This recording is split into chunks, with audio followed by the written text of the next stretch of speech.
Now that President Trump's sweeping domestic policy bill has passed, we're starting to learn how voters across the country feel about it. Lawmakers are facing voters in their districts, gearing up for the midterms by holding town halls, including one last night by our next guest. Joining us now, Democratic Congressman Suhas Subramaniam of Virginia. So let's just get right into it. What were voters telling you? I was at a town hall of yours a few months ago, and the big topic of conversation there was DOGE cuts, because you've got a lot of federal workers. But what about now in the aftermath of this bill passing? Yeah, well, there's still federal workers who are losing their jobs. It's a big issue. State Department's most recent one. But, you know, I wanted to talk about this bill because a lot of people, including well-informed people that watch your show, and we were there. That. And a lot of people don't know what's in this bill. I mean, they know about the Medicaid cuts and the wealth transfer and cuts to SNAP benefits. They don't know that this is going to make it harder to get and pay off student loans, for instance. It won't let you directly file at the IRS anymore. I mean, even in Virginia, they're taking away our space shuttle from the Smithsonian and sending it to Texas because that's what the Texas senators wanted to do, at hundreds of millions of dollars of cost to taxpayers. So there's so many things in this bill that are hurting Americans that they don't even know about. And, you know, the president is so good at distracting people by going to Alligator Alcatraz and doing all these stunts. But even just the small provisions are going to have a huge impact on people. So I just wanted to have that conversation.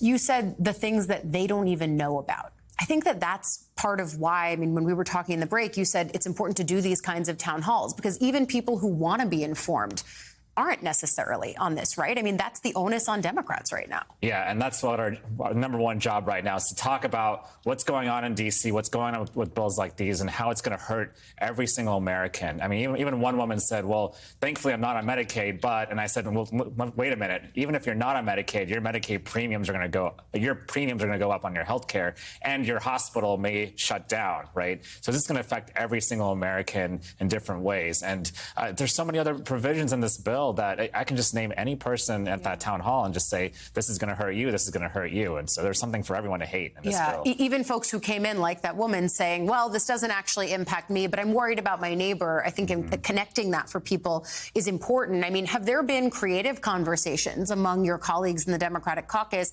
about the ways that they can get out there and have these conversations with voters? Because, again, we were talking about this when we were on the air during Hakeem Jeffries' very lengthy magic minute on the House floor trying to educate people about what's in this bill. But, like, that is the central premise here, right? And I think for Democrats who have, quote unquote, struggled with messaging, are there creative conversations about how best to do this leading up to the midterms? You know, what was interesting last night is two things I heard over and over again. One, where's the leadership in the Democratic Party? And what I told people was, don't wait for a white knight to come save us. Everyone needs to be a leader right now. Every member of Congress needs to be a leader. The people we represent need to help us and step up themselves and speak out. And so we shouldn't be waiting for a white knight to come save us all. And so that's really important in this moment right now. And the second thing is, when we're talking about messaging, I mean, one of the things I saw was that among the Democratic Party, we had 20 different names for this bill, right? They had one name, the One Big Beautiful Bill.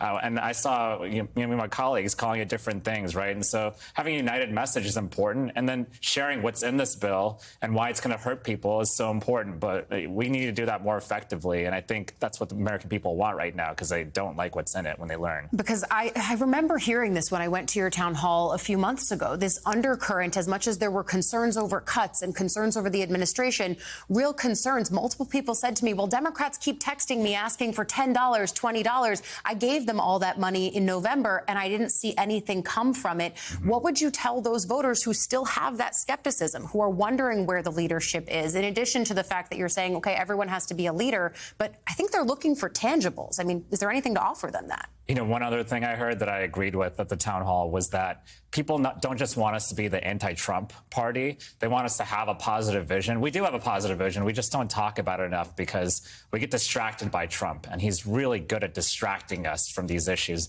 not just away from the bad policies he's passing, but away from our own positive policies as well. And so that's something, you know, the funniest question I got was, what's your one big beautiful bill, Suhas? And I said, you know, I'd expand Medicare, right, and Medicaid. I'd make sure people have more SNAP benefits. I'd make sure we try to support our environments, more clean energy. And so we have to talk about that more as well. It's an excellent question from a voter. Those constituents are very smart, and not just because they start their day with way too early, but we do love that. Democratic Congressman Suhas Subramaniam of Virginia, thank you. You're going to stick around.